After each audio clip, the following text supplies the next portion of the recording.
পশ্চিমবঙ্গের শিল্প মানচিত্রে আবারও যেন এক নতুন সকালের আলো ফুটে উঠেছে।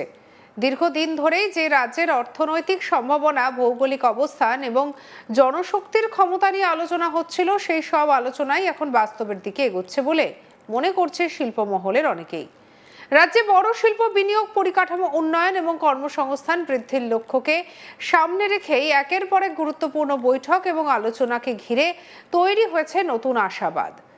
এই আলোচনার কেন্দ্রবিন্দুতে উঠে এসেছে ভারতের অন্যতম বৃহৎ শিল্প গোষ্ঠী আদানি গ্রুপ এবং তার নেতৃত্বে গৌতম আদানিকে ঘিরে সম্ভাব্য বড় বিনিয়োগ পরিকল্পনা। নবান্ন সূত্রে জানা গেছে, রাজ্যের প্রশাসনের শীর্ষ নেতৃত্বের সঙ্গে সম্প্রতি আদানি গোষ্ঠীর এক উচ্চ পর্যায়ের বৈঠক হয়। সেখানে প্রায় 1 ঘন্টা ধরে চলে বিস্তারিত আলোচনা। সেই বৈঠকে উপস্থিত ছিলেন আদানি গ্রুপের শীর্ষকর্তা করণ আদানিও। শিল্প, পরিকাঠামো এবং কর্মসংস্থান, এই 3টি বিষয়কে কেন্দ্র করে আলোচনা এগিয়েছে বলে প্রশাসনিক সূত্রে খবর। যদিও বৈঠকের সব বিস্তারিত সরকারিভাবে প্রকাশ করা হয়নি, তবুও শিল্প মহলে এই বৈঠককে অত্যন্ত গুরুত্বপূর্ণ বলে দেখা হচ্ছে। অনেকেই মনে করছেন, এই ধরনের আলোচনা ভবিষ্যতে বড় বিনিয়োগের পথ খুলে দিতে পারে। পশ্চিমবঙ্গ বরাবরই ভারতের পূর্বাঞ্চলের একটি গুরুত্বপূর্ণ শিল্প ও বাণিজ্য কেন্দ্র হিসেবে পরিচিত। কলকাতা, হলদিয়া, দুর্গাপুর, আসানসোলের মতো অঞ্চল একসময় দেশের শিল্প মানচিত্রে বড় ভূমিকা পালন করেছিল। সময়ের সঙ্গে সেই গতি কিছুটা কমে গেলেও নতুন করে আবার সেই সম্ভাবনার দরজা খুলতে শুরু করবে বলেই মনে করা হচ্ছে। বিশেষ করে বন্দর, বিদ্যুৎ, লজিস্টিক এবং খাদ্য প্রক্রিয়াকরণ শিল্পে বড় ধরনের বিনিয়োগ হলে রাজ্যের অর্থনীতিতে নতুন গতি আসতে পারে। কি বলছেন শুভেন্দু অধিকারী, শুনবো। এমডি করণ আদানির সঙ্গেও আমার আলোচনা হয়েছিল regarding Tajpur deep sea port. ওটা তো ইতিমধ্যে ওনারা এক্সিট করে গেছেন এবং আমরা দেখেছি ওটা ভাইবিলিটি ছিল না, কারণ গভর্নমেন্টের হাতে কোনো ল্যান্ড ছিল না। যে কথা বারবার এলওপি হিসেবে তখন আমি বলেছিলাম যে তাজপুর ডিপ সি পোর্ট কখনো দাঁড়াবে না যতক্ষণ না পর্যন্ত rail, NH connectivity, warehouse সহ অন্তত কয়েক হাজার একর জমি সংগ্রহ না হবে। ফাইনালি সরকার পরিবর্তন হওয়ার পরে আজকের এই মিটিংয়ে আমরা তার আগে আমাদের যে সংশ্লিষ্ট দপ্তর, মাননীয় প্রধান সচিব আছেন বন্দনা যাদব, তিনি তার নেতৃত্বে যে টিম সিএস এর গাইডেন্সে, মনোজ আগরওয়ালজির গাইডেন্সে তারাও যে মূল্যায়ন করেছেন, তাতে তারা বলে দিয়েছেন যে ওখানে পোর্ট সম্ভবই নয়, মানে যেহেতু রাজ্য সরকার হাতে কোনো জায়গা নেই। মানুষকে আমরা আশাহত করছি না। আমরা আজকে নতুন একটা প্রপোজাল নিয়ে গিয়েছি।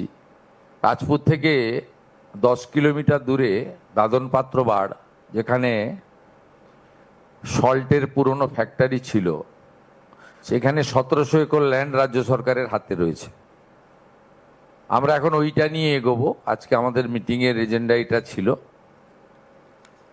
এবং মাননীয় মন্ত্রী সর্বানন্দ সোনোয়ালজি এনওসি এবং যদি রেভিনিউ শেয়ারিংয়েও আমরা রাজি আছি।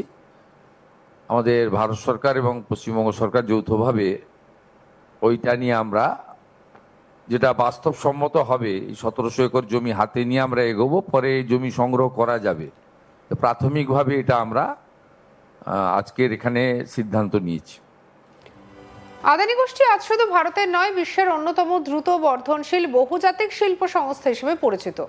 একসময় সাধারণ ট্রেডিং ব্যবসা দিয়ে যাত্রা শুরু করলেও আজ তারা এক বিশাল পরিকাঠামো সাম্রাজ্যে পরিণত হয়েছে।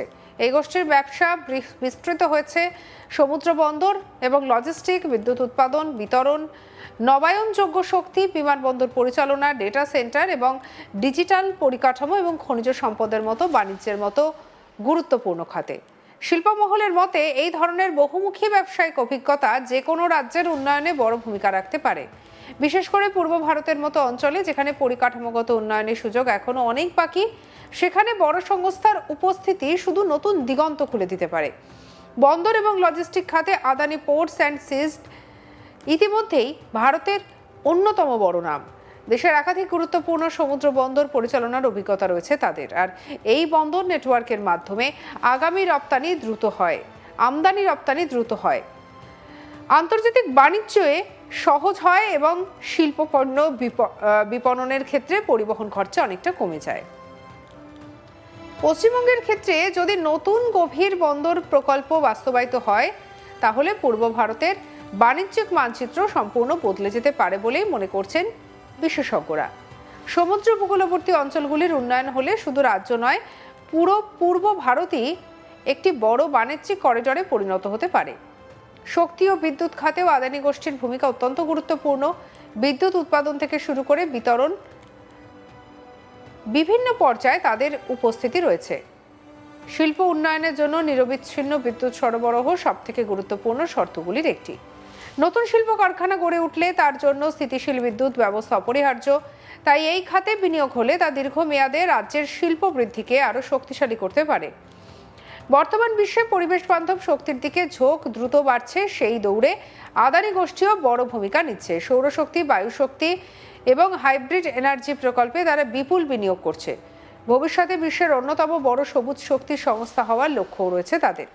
এই ধরনের সবুজ শক্তির প্রকল্প যদি বাংলায় আসে তাহলে একদিকে যেমন পরিবেশ সুরক্ষিত থাকবে, অন্যদিকে তেমনই দীর্ঘমেয়াদে বিদ্যুতের খরচাও কমতে পারে। নবান্ন সূত্র এবং শিল্প মহলের অনুমান অনুযায়ী পশ্চিমবঙ্গের আদানি গোষ্ঠীর সম্ভাব্য বিনিয়োগের ক্ষেত্রগুলোর মধ্যে সবথেকে আলোচিত বিষয় হলো মেদিনীপুরের তাজপুর এলাকায় গভীর সমুদ্র বন্দর গড়ে তোলার সম্ভাবনা। এই প্রকল্প বাস্তবায়িত হলে পূর্ব ভারতের বাণিজ্য কেন্দ্র সম্পূর্ণ বদলে যেতে পারে। এর ফলে কর্মসংস্থান বাড়বে, লজিস্টিক খরচা কমবে এবং আন্তর্জাতিক বাণিজ্যে নতুন দরজা খুলে যাবে। এর পাশাপাশি আধুনিক লজিস্টিক পার্ক গড়ে তোলার সম্ভাবনা রয়েছে। এই ধরনের পার্ক পণ্য সংরক্ষণ, পরিবহন এবং বিতরণ ব্যবস্থাকে আরও সহজ করে তুলবে। বর্তমান ডিজিটাল যুগে ডেটা সেন্টার স্থাপনও একটি বড় সম্ভাবনার হিসেবে দেখা হচ্ছে। যদি এই খাতে বিনিয়োগ আসে তাহলে আইটি এবং স্টার্টআপ শিল্পে নতুন সুযোগ তৈরি হতে পারে। অনেক তরুণীর জন্য উন্নত প্রযুক্তির চাকরির দরজা খুলে যেতে পারে। শিল্পাঞ্চলগুলোর জন্য নিরবিচ্ছিন্ন শক্তি সরবরাহ করতে পারে। বিদ্যুৎ এবং গ্রিন এনার্জি প্রকল্পও আসতে পারে বলে মনে করা হচ্ছে। এইসব মিলিয়ে একটি সমন্বিত শিল্প উন্নয়নের চিত্র ধীরে ধীরে তৈরি হচ্ছে বলে শিল্পমহলের ধারণা।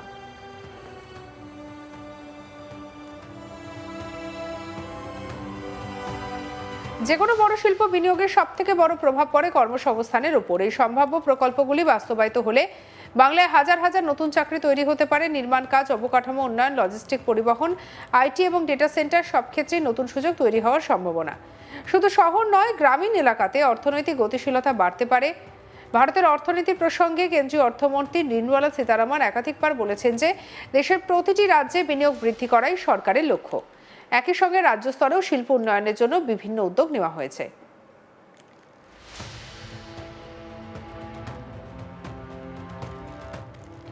সঙ্গে রাখুন আজ তাক বাংলাকে। অন্যান্য খবরের জন্য লাইক, কমেন্ট, শেয়ার, সাবস্ক্রাইব করতে ভুলবেন না।